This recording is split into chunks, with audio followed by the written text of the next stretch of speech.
Smart Ideas, notre rubrique consacrée aux startups éco-responsables. La bonne idée du jour, elle est signée Thomas Randolph. Bonjour. Bonjour. Bienvenue, vous êtes le cofondateur, président de Fredo, créé en 2021 avec Théo Roussely. Et avec quelle idée, question traditionnelle de cette rubrique?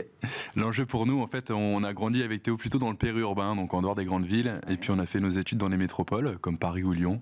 On a découvert de très beaux services, pour ne pas les citer, Vélib et Vélove. Et on s'est dit que ce type de service pouvait être adapté à des territoires périurbains. Donc en fait, c'est des systèmes de vélo en libre service qu'on pouvait potentiellement adapter sur nos territoires et sur nos collectivités de taille intermédiaire. Et le constat qu'on a fait, c'est que initialement, les services comme Vélib ou Vélove sont assez coûteux pour déployer des bornes, électrifier des bornes, etc. Donc pour les collectivités, c'est coûteux à mettre en place. Exactement, en termes d'infrastructure et chronophage aussi. Et on a trouvé une solution, je pense un peu maligne, pour proposer des cadenas connectés sur des flottes de vélos pour que les habitants au sein de ces collectivités puissent partager des vélos et finalement avoir une sorte de Vélib, mais de façon un peu plus frugale avec nos outils. Pour bien comprendre, l'innovation, c'est le cadenas connecté, c'est ça la bonne idée. Comment ça marche? Quel service vous proposez finalement à ces collectivités? Alors c'est assez simple, côté utilisateur, ça marche un petit peu comme un Vélib. L'utilisateur a son application mobile qu'on a développée. Il va pouvoir s'y connecter, puis louer son vélo à travers cette application. Et l'application va communiquer avec le cadenas pour pouvoir déverrouiller le cadenas. Et ensuite, on va bien définir ce qu'on appelle chez nous des zones de restitution pour encadrer le service. On a essuyé les plâtres des services qu'on appelait free floating à l'époque, où il y avait des vélos qui encombraient les trottoirs de Paris. Là, l'idée, c'est vraiment d'avoir des zones cibles dans les collectivités et potentiellement des arceaux fixes sur lesquels poser les vélos et pouvoir simplement organiser au mieux le service. Pour les collectivités, vous l'avez évoqué, mais je veux bien qu'on rentre dans le détail, c'est moins d'infrastructures à construire, c'est ça? C'est moins d'infrastructures, c'est effectivement du coup un service qui est moins coûteux, moins chronophage aussi, et qui est beaucoup plus flexible, parce qu'on peut très bien définir des zones de restitution un petit peu où on veut. Mais alors là, vous comptez sur le civisme des habitants. Oui. Ça marche? Oui, effectivement, on a souvent cette contrainte, en tout cas qu'on nous appose au démarrage. Ça reste des flottes de taille intermédiaire et plus petites que ce qu'il y a à Paris. Donc les vélos sont moins utilisés nécessairement, mais aussi moins dégradés.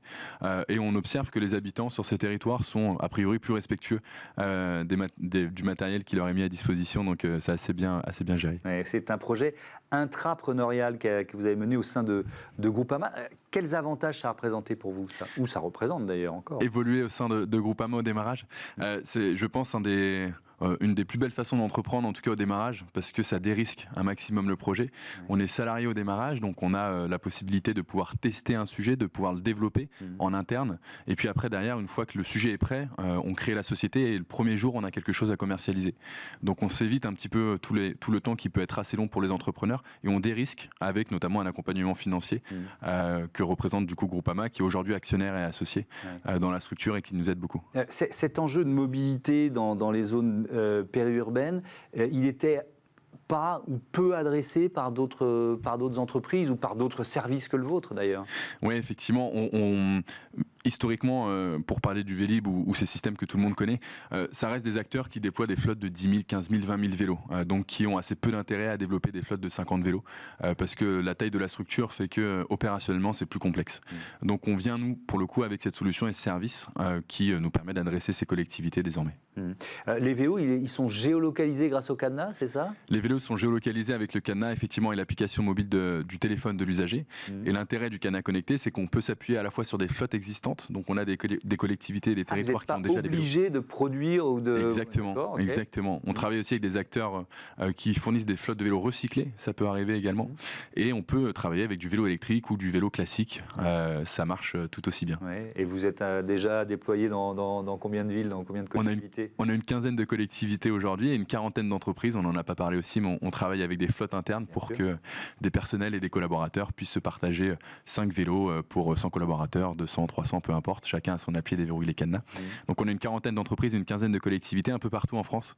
Alors on est en Rhône-Alpes nous, donc on a pas mal de collectivités en Haute-Savoie notamment et en Isère, et puis un petit peu sur la côte ouest et puis aussi assez récemment dans les Hauts-de-France. Merci beaucoup Thomas Randolph et bon vent à Fredo. Voilà, c'est la fin de ce numéro de Smart Impact. Merci à toutes et à tous de votre fidélité à Bismart. Salut.